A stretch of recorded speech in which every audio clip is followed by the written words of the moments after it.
Dear students, last lecture में हमने territories की बात करी थी। सेल्स टेरिटरीज़ के बारे में हमने चर्चा की थी। जबकि हम सेल्स टेरिटरीज़ की बात कर रहे हैं और उसमें हमने आउटलेट्स को फिक्स कर दिया है कि पर्टिकुलर टेरिटरीज़ में कितने आउटलेट्स होंगे, कहाँ कहाँ होंगे। इसके बाद में सेल्स कोटा निर्धारित किया जाता है।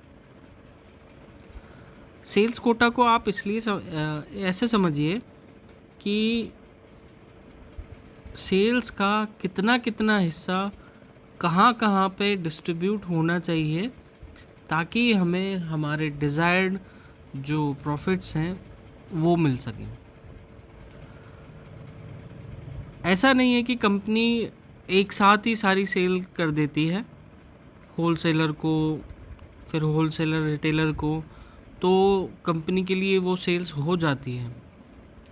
जब तक कि डिज़ायर्ड प्रॉफिट कुछ छोटे से डेविएशंस के साथ में 2% 4% के डेविएशंस के साथ में अचीव नहीं हो जाते, तब तक वो कोशिश करते हैं कि वो जो उनका प्रॉफिट गोल है वो अचीव हो जाए। सेल्स कोटा को आप कुछ इस तरह समझिए कि टोटल जो रेवेन्यू हमने एक्सपेक्ट की है पर्टिकुलर पीरियड ऑफ टाइम में, वो फोर्टनाइटली हो सकती है, बाई वीकली हो सकती है, मंथली हो सकती है, क्वार्टरली हो सकती है, अथवा ईयरली भी हो सकती है। तो उसमें जो हमारा रेवेन्यू जनरेट होना है, उस रेवेन्यू को जनरेट करने के लिए हमें ये आइडिया लगाना होता है कि उस टोटल रेवेन्यू में से कितना हिस्सा कौन सी सेल्स टेरिटरी से आएगा।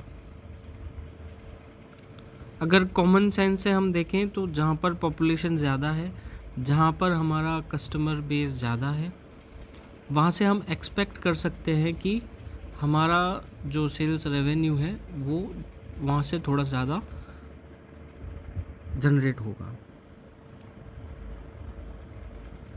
अब बात आती है सेल्स कोटा को फिक्स करने की। सेल्स कोटा को फिक्स करने के लिए कई मेथड्स सजेस्ट किए हुए हैं, जैसे कि volume based sales quota. Total जो वॉल्यूम है हमारे प्रोडक्शन का, उस टोटल वॉल्यूम को या उस पर्टिकुलर पीरियड ऑफ टाइम में जितना हमने एक्सपेक्ट किया है प्रोडक्शन, इंक्लूडिंग सीजनल वेरिएशन और उन सबको, उनमें से पर्टिकुलर टेरिटरीज़ में कितना वॉल्यूम जाना है। कभी कभी हम प्रॉफिट को इसका बेस बनाते हैं कि जहाँ पर अच्छी इनकम के जो लोग रहते हैं, उनका जो कंजम्पशन पैटर्न है वो भी अच्छा होता है, तो कंपनी एक्सपेक्ट करके चलती है कि वहाँ से प्रॉफिट्स अच्छे मिल जाएंगे और जल्दी मिल जाएंगे। एक्टिविटी बेस्ड सेल्स कोटा जो है वो डिपेंड करेगा प्रोडक्शन पर और मार्केट फोर्सेस पर। जितना जितना प्रोडक्शन होता जाएगा उस हिसाब से हम सेल्स कोटा को डिसाइड करते जाएंगे। कभी कभी हम कॉस्ट के ऊपर इसको फिक्स कर देते हैं,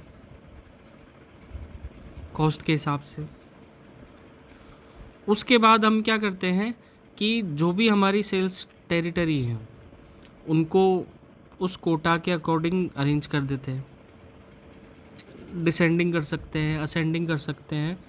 उससे होता है कि हमारे जो भी एक्सपेक्टेड रेवेन्यू है उनका एक स्नैपशॉट मिल जाता है कि कहाँ से सबसे ज़्यादा रेवेन्यू होने वाली है, या हम कहाँ से सबसे ज़्यादा एक्सपेक्ट कर रहे हैं रेवेन्यू को, और कहाँ पर सबसे कम रेवेन्यू होगी।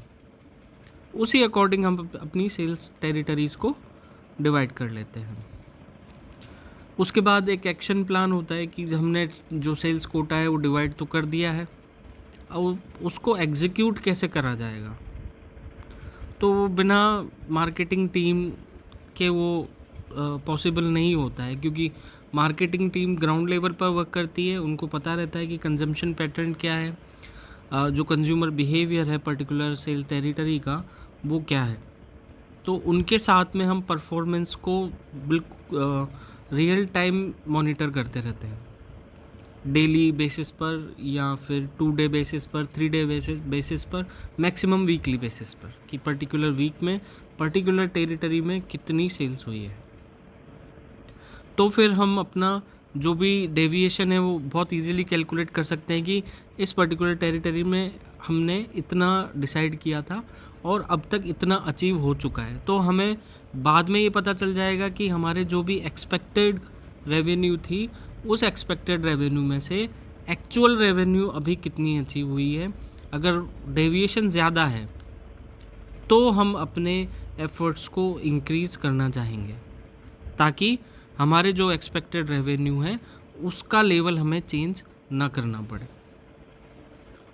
अब इसकी प्लानिंग किस तरह से है वो आप एक बार देखें कि जो कोटा है उसकी एक फिक्स करने के लिए स्ट्रेटेजी बनानी होगी। किस बेस पर आप उन कोटा को डिसाइड करेंगे। मेथड्स जैसे हमने देखे, एक्टिविटी अकॉर्डिंग है, प्रॉफिट अकॉर्डिंग है, वॉल्यूम अकॉर्डिंग है। उसके बाद में जो हमारा टारगेट रिव्यू पीरियड है, टारगेट रिव्यू पीरियड से आप समझें, ज़्यादा कंफ्यूज ना हो इस शब्द से, पर्टिकुलर टाइम पीरियड में हम कितनी रेवेन्यू एक्सपेक्ट कर रहे हैं, quarterly, monthly, by weekly, weekly. तो उस रिव्यू पीरियड को देखना बहुत ज़रूरी है, और उसी रिव्यू पीरियड में हमें अपनी जो भी एक्सपेक्टेड रेवेन्यू है उसको भी डिवाइड करना होगा, नहीं तो हमें फ्लक्चुएशंस पता नहीं चलेंगे कि हम कितना एक्सपेक्ट कर रहे थे रेवेन्यू और हमें अभी तक कितना उस पर्टिकुलर रिव्यू पीरियड में हमें कितना अचीव हुआ है। उसके बाद हम ये देखेंगे कि जो बेसलाइन परफॉर्मेंस है, जो ग्राउंड लेवल परफॉर्मेंस है हमारे प्रोडक्ट की और हमारी मार्केटिंग टीम की, वो कैसी रही है, और जो पास्ट परफॉर्मेंस है उसके हिसाब से हम ये एनालाइज करेंगे कि जो परफॉर्मेंस थी वो कैसी रही थी। तो इस तरह से हमको पास्ट परफॉर्मेंस का पता लग जाता है। देन जो इंडस्ट्रियल ट्रेंड्स हैं और जो सीजनल वेरिएशंस हैं उनको इंक्लूड करना बहुत ज़रूरी होता है, क्योंकि ये वो दो मेजर फैक्टर्स हैं जो रेवेन्यूज़ पर, सेल्स वॉल्यूम पर बहुत ज़्यादा प्रभाव डालते हैं ही हैं। क्योंकि जो फ्लक्चुएशंस हैं उनके पीछे बहुत सारे रीज़न होते हैं, उनमें से 2 बड़े रीज़न ये हैं। देन जो सेल्स टीम है, उन टीम्स के साथ में अलग अलग टेरिटरीज़ में जो टीम्स काम कर रही हैं उनके साथ में कोऑर्डिनेशन बहुत ज़रूरी होता है, क्योंकि अगर वो जो सेल्स टीम है वो मोटिवेटेड नहीं है अपना काम करने के लिए, और कोई इश्यूज़ हैं उनके साथ में, तो उनको रिजॉल्व करना बहुत ज़्यादा ज़रूरी है। अगर वो कोई चीज़ रिपोर्ट कर रहे हैं टॉप मैनेजमेंट को, तो उनको चाहिए कि वो उस चीज़ को एड्रेस करें। रिव्यू परफॉर्मेंस हमेशा करना ज़रूरी होता है, क्योंकि जो ट्रेंड्स जो बन रहे हैं वो ट्रेंड यूजुअल हैं या अनयूजुअल है। यूजुअल ट्रेंड तो चलते हैं, लेकिन अनयूजुअल जो ट्रेंड है उनका पता लगना बहुत ज़रूरी है। कहीं ये ऐसा तो नहीं है कि जो प्रोडक्ट है वो मार्केट में सस्टेनेबिलिटी का इशू तो नहीं है उसके साथ में कहीं। तो ये सभी चीज़ों को कंसीडर करके चलना बहुत ज़रूरी है। लेकिन जहाँ तक बात है अपने इस टॉपिक की, तो जो सेल्स कोटा है वो बहुत इम्पोर्टेंट फैक्टर होता है कि आपने किस तरह से कोटा को डिसाइड किया है, और जो टीम्स हैं वो कोटा को कितना सीरियसली लेकर काम कर रही हैं। Thank you.